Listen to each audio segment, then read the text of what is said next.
99% लोग समझ ही नहीं पाए भोजपुरी स्टार को बंगाल क्यों भेजा गया। अब दहाड़ेंगे पवन सिंह तो देखते रह जाएंगे शत्रुघ्न सिन्हा।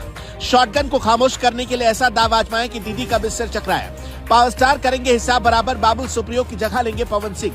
पवन सिंह तो ठहरे भोजपुरी के सुपरस्टार, लेकिन क्या आप इस चाल के पीछे की कहानी समझ पाए कि आखिर क्यों एक भोजपुरी स्टार को बंगाल भेजा गया, जबकि चाहा जाता तो वहां पर किसी बंगाली स्टार को भी उतारा जा सकता था। सबसे पहले आप ये समझें कि पवन सिंह ने टिकट मिलने के बाद क्या कहा।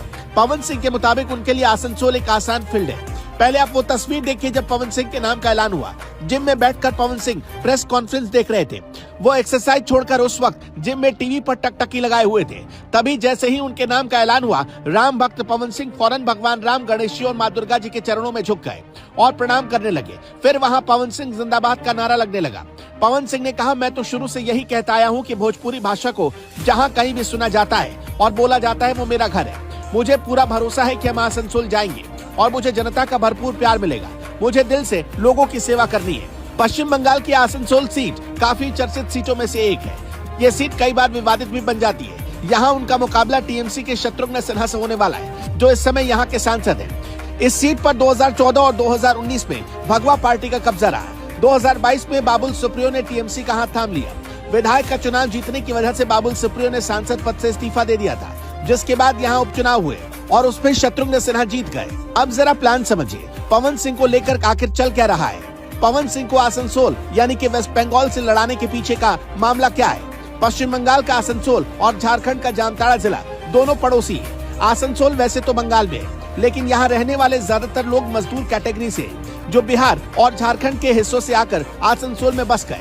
यहाँ पर एक रेलवे का रैक पॉइंट है जिसमें कोयले की ढुलाई होती है, और वो भी बहुत बड़े पैमाने पर। साथ ही इसके आसपास कोयला खदान भी मौजूद है, जहां मजदूर काम करते हैं। ये मजदूर अच्छी तरह हिंदी बोलते हैं और समझते भी हैं, और इनके बीच भोजपुरी भाषा भी काफी पॉपुलर है। आसनसोल की करीब 73% आबादी भोजपुरी और हिंदी या तो बोलती है या अच्छे से समझ लेती है। आसनसोल हमेशा से ग्लैमर को आकर्षित करता रहा है। बाबुल सुप्रियो पहले यहाँ से जीते, फिर सीट खाली हुई तो दीदी ने शत्रुघ्न सिन्हा को यहाँ से चुनाव मैदान में उतार दिया।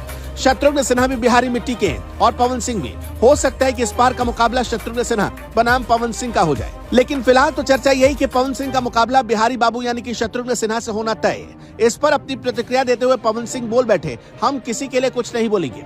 वो हमारे गार्जियन है, हम उनको देखकर जवान हुए। वो हमारे सीनियर भी है, तो हम उन पर कोई कटाक्ष नहीं करेंगे। पवन सिंह ने अपने प्रशंसकों को संदेश दिया, आपका बेटा और भाई आ रहा है, हमें ढेर सारा प्यार दीजिए। मेरे पिताजी बंगाल में नौकरी करते थे, मुझ में बंगाल का नमक है। हालांकि इसके पहले चर्चा थी कि पवन सिंह आरा से लड़ेंगे, लेकिन अचानक उन्हें बंगाल भेजने का फैसला हैरान करने वाला था। वैसे आपको क्या समझ में आया, पवन सिंह को बंगाल भेजने के पीछे असली वजह क्या है?